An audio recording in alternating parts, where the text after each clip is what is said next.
Imagine a Hollywood movie, filmed in secrecy, completed, and then locked away forever. What if I told you there are films, big-budget, star-studded productions, that you were never supposed to see? A movie so controversial even its own director refused to release it. Another, a multi-million-dollar fantasy epic that crumbled before it even hit theaters. And how about a superhero film that was made only to be thrown away? From Jamie Foxx's comedy that vanished in the age of cancel culture, to a film about a clown in a Nazi death camp. Yes, that actually happened. These are the 5 Hollywood movies that were secretly filmed but never released. And trust me, once you hear why, you won't believe what happened to them. Stay tuned because this is the dark side of Hollywood they never wanted you to know. All-Star Weekend, 2018. All-Star Weekend was a passion project for Jamie Foxx, who took on the roles of director, writer, producer, and lead actor. The film was intended to be a satirical comedy centered around 2 best friends who were die-hard basketball fans. Played by Foxx and Jeremy Piven, these characters win tickets to the NBA All-Star Game, which sets off a chaotic road trip filled with celebrity encounters, unexpected detours, and comedic misunderstandings. The movie was filmed in 2016 and boasted an impressive ensemble cast, including Robert Downey Jr., Benicio del Toro, Gerard Butler, Eva Longoria, and Floyd Mayweather. Foxx had initially described the film as an irreverent, no-holds-barred comedy in the spirit of classic buddy movies. However, it never made it to theaters, nor was it released on any streaming platform. One of the main reasons behind its shelving is the controversial casting choices and humor that, in the years following its production, would be considered problematic. The most debated aspect of the film was Robert Downey Jr.'s role. Reportedly, he played a Mexican character, something that could be seen as cultural appropriation or offensive. While Downey Jr. previously portrayed a character in blackface in Tropic Thunder, 2008, that role was framed as a satire of Hollywood's ignorance. The humor of All-Star Weekend, however, may not have aged well in the wake of growing conversations around racial representation and stereotyping in the entertainment industry. Foxx himself acknowledged that the film was facing difficulties due to its content. In interviews, he mentioned that modern audiences might not receive the humor in the way it was intended when the film was initially conceptualized. The rise of cancel culture and heightened sensitivities in Hollywood seem to have worked against the film's prospects. Rather than risk backlash, the decision appears to have been made to keep it on the shelf indefinitely. Another factor that contributed to its disappearance is the industry's shifting landscape. When the film was completed, the distribution model was still largely focused on theatrical releases. However, with the rise of streaming platforms and changes in audience consumption habits, some mid-budget films struggle to find a viable release strategy. If All-Star Weekend had been released in 2018 or 2019, it might have still had a chance to find an audience in traditional theaters or digital rentals. However, by the time Foxx started considering a release, the window of opportunity had likely closed. There is also speculation that internal conflicts or creative disputes may have played a role in the shelving of All-Star Weekend. The movie had multiple high-profile actors who might have disagreed with certain aspects of the final cut, or the production company may have had concerns about how it would be received. Given the lack of official statements, it is unclear whether legal or financial issues were also involved. Despite its disappearance from public view, All-Star Weekend continues to generate curiosity among fans. Occasionally, rumors emerge about a potential release, either as a direct-to-streaming option or in some limited capacity. However, nothing concrete has materialized. Jamie Foxx has since moved on to other projects, but every now and then he is asked about the film in interviews, though his responses remain vague. He has joked that he is waiting for the right time to release it. but whether that time will ever come remains uncertain. For now, All-Star Weekend remains an unreleased Hollywood project that, despite having a completed version, may never see the light of day. It is a reminder that even movies with big-name stars, substantial budgets, and commercial potential can sometimes vanish, not because of production troubles or financial constraints, but due to evolving cultural sensitivities and industry changes. Hippie Hippie Shake, 2007. Hippie Hippie Shake was intended to be a vibrant and rebellious period drama based on the memoir of Richard Neville, the editor of the underground magazine Oz. The film aimed to capture the countercultural revolution of the 1960s in London, focusing on the infamous obscenity trial that Neville and his colleagues faced for publishing a controversial edition of the magazine. Starring Cillian Murphy as Neville and Sienna Miller as his girlfriend Louise Ferrier, the film promised a mix of political activism, sexual liberation, and legal drama, all set against the psychedelic backdrop of the late 60s. Filming took place in 2007 under the direction of Beeban Kidron, known for her work on Bridget Jones, The Edge of Reason. The screenplay was penned by Lee Hall, the writer behind Billy Elliot, which gave the project an air of prestige. With a talented cast and a compelling true story at its core, Hippie Hippie Shake seemed destined for critical and commercial success. However, despite being completed and undergoing post-production, the film was never released and remains locked away, existing only in industry legend. The reasons for its shelving appear to be a mix of creative disagreements and concerns about historical accuracy. Reports indicate that Kidron left the project during post-production due to dissatisfaction with the final cut, leading to complications in completing the film. While it is not uncommon for a director to walk away from a project, it often creates delays and uncertainty about how the final product should be shaped. The loss of a key creative voice in post-production can significantly affect a film's prospects. Another major issue arose when individuals who were depicted in the film, particularly those from Neville's circle, began voicing concerns about their portrayals.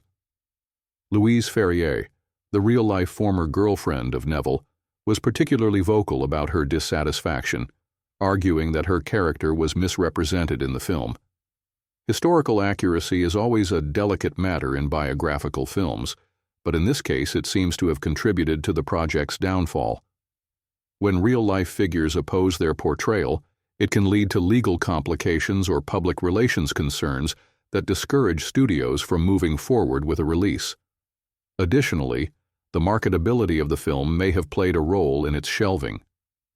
While Hippie Hippie Shake was designed as a nostalgic look at the counterculture movement, distributors might have struggled to find an audience for a movie about the 1960s free speech battles, particularly in the late 2000s when the global financial crisis shifted audience interests toward escapism rather than historical dramas. If the film did not test well with preview audiences, or if studio executives felt it lacked commercial appeal, it might have been deemed unworthy of a theatrical release. Sienna Miller later admitted in interviews that the film simply vanished, expressing surprise that it never made it to the public. Cillian Murphy, who had become a major star thanks to Inception and Peaky Blinders, has rarely spoken about the project, further adding to the mystery. The lack of official explanation from the studio has only fueled speculation, with some believing that creative differences between the director, producers, and screenwriters were simply too significant to resolve. Over the years, various attempts have been made to resurrect Hippie Hippie Shake, but none have succeeded. Given that it was shot on a mid-range budget and featured well-known actors, it is unusual for a film of this nature to disappear entirely. However, unlike other unreleased films that suffer from legal entanglements or financial disputes, Hippie Hippie Shake appears to have been a victim of internal disagreements and uncertainty about how to market it. With the passage of time, the likelihood of the film ever being released continues to diminish. Studios and distributors move on to newer projects, and interest in revisiting old, unreleased films often fades. However, as the careers of Murphy and Miller have continued to thrive, there remains a possibility that a limited release, perhaps through a streaming platform, could occur in the future. Until then, Hippie Hippie Shake remains one of Hollywood's many lost films, a project that had all the ingredients for success, but ultimately fell apart before it could reach audiences. Empires of the Deep, 2011. Empires of the Deep was a wildly ambitious fantasy film that aimed to be China's answer to Avatar and The Lord of the Rings. With a budget reportedly reaching $130 million, it was one of the most expensive films ever attempted in China at the time. The project was conceived by Chinese real estate tycoon John Zhang, who wrote the screenplay and served as the film's primary financier.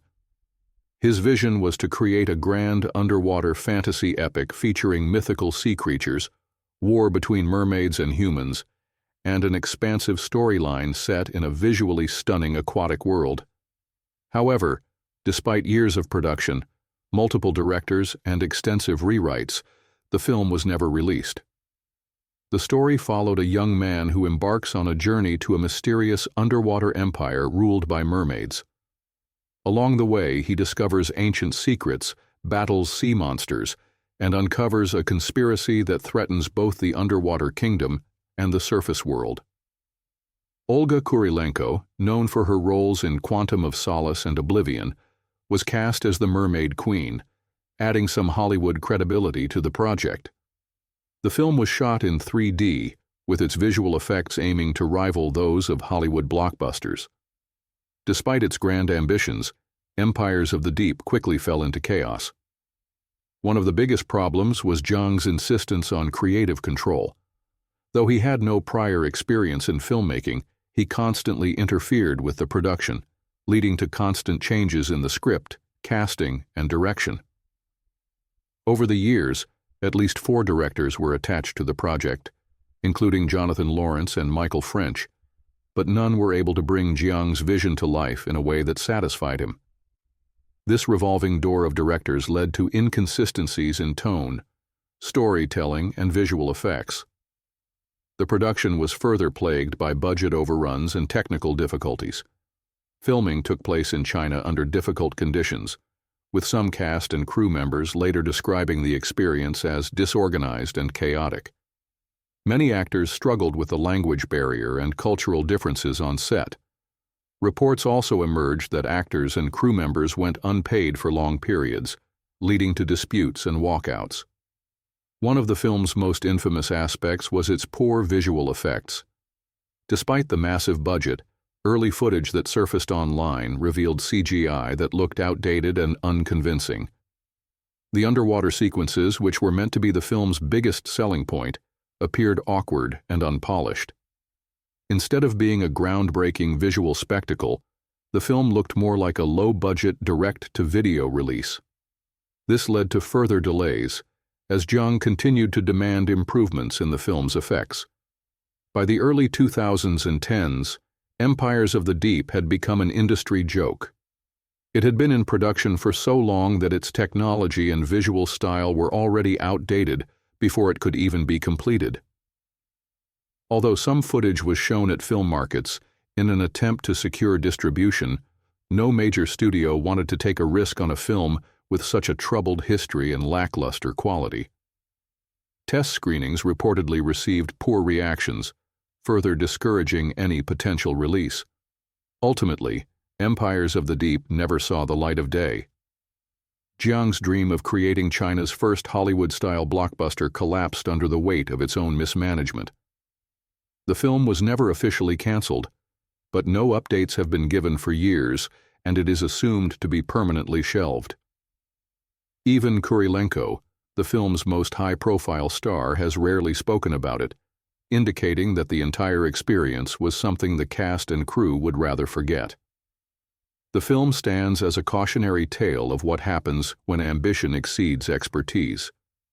While China has since successfully produced big-budget films with Hollywood-style production values, Empires of the Deep remains a lost relic of an era when the country was still trying to find its footing in the international film market. Though some unfinished clips still circulate online, the full film has never been released, leaving it as one of the most infamous never-before-seen projects in cinema history. The Day the Clown Cried, 1972. The Day the Clown Cried is perhaps one of the most infamous unreleased films in Hollywood history. Directed by and starring legendary comedian Jerry Lewis, the film was an ambitious departure from his usual lighthearted roles, tackling an exceptionally dark and controversial subject matter. The film was set during World War II and followed the story of Helmut Dork, a failed German circus clown who, after drunkenly mocking Adolf Hitler, is arrested and sent to a Nazi concentration camp. There he is forced to entertain Jewish children to keep them calm as they are led to the gas chambers.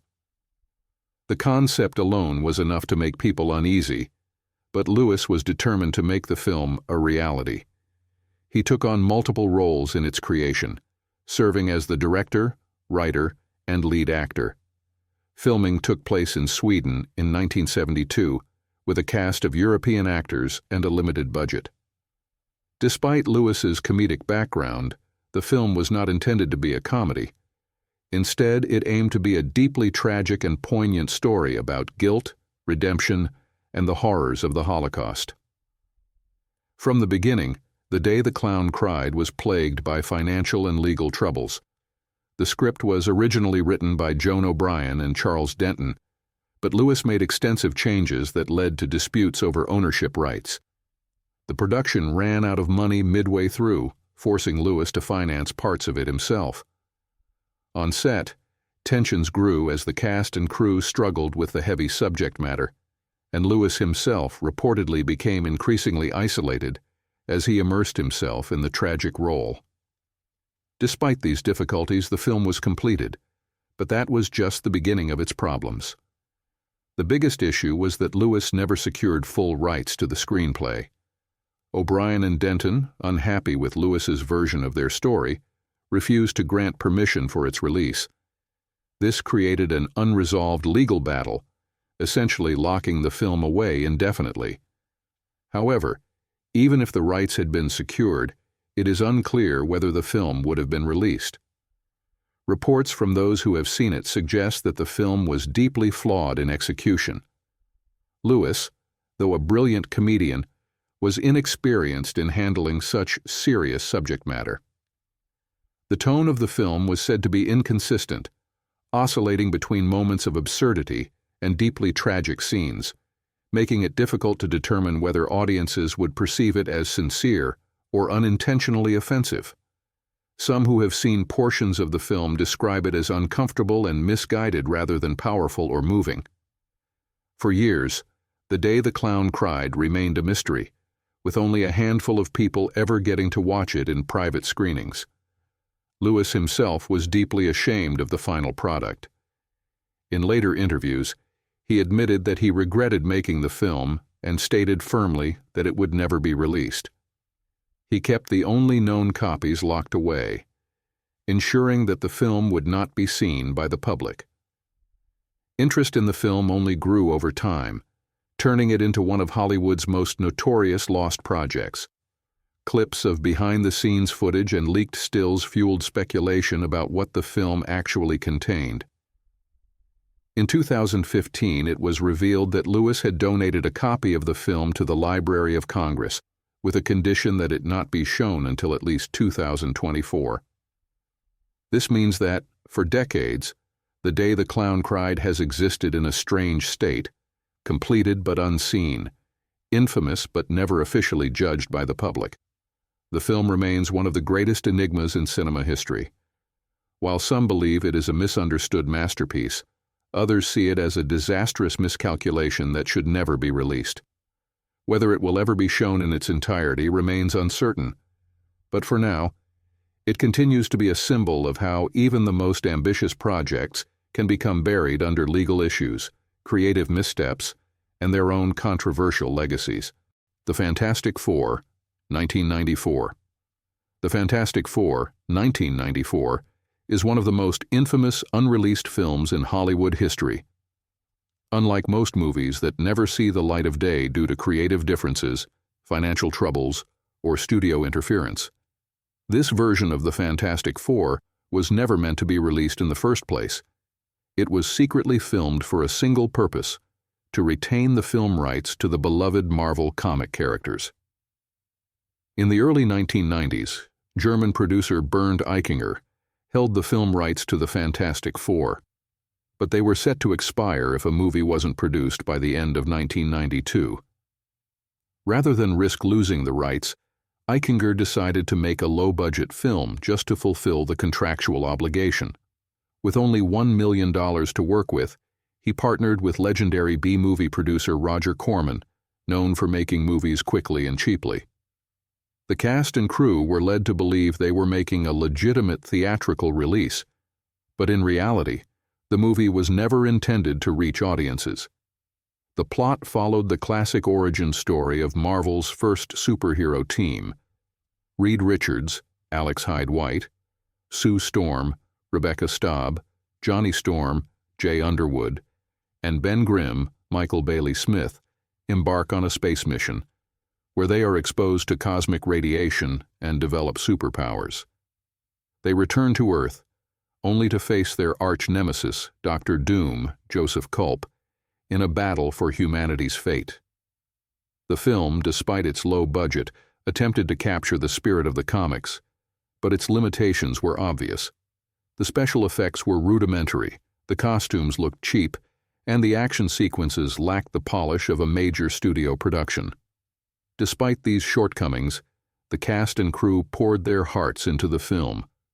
Many of the actors promoted it at conventions, unaware that the film's fate had already been decided.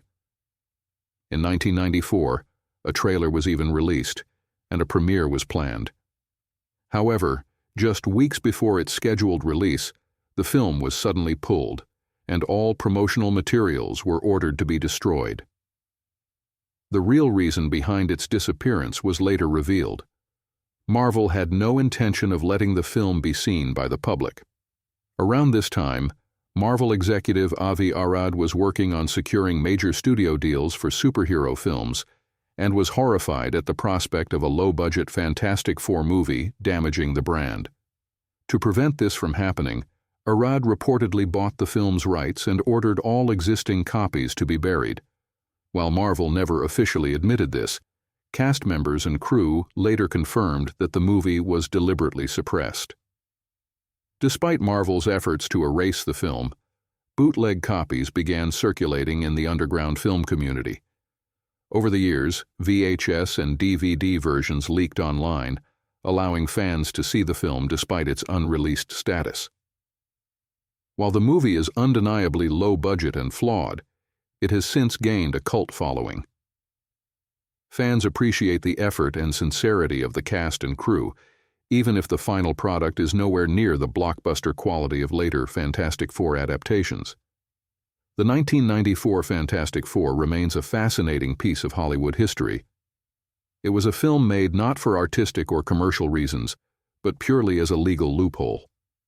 Unlike other unreleased films that failed due to creative disagreements or controversy, this one was buried on purpose to protect the franchise's future. Although it will likely never receive an official release, its legacy endures as a bizarre but unforgettable chapter in the history of superhero films.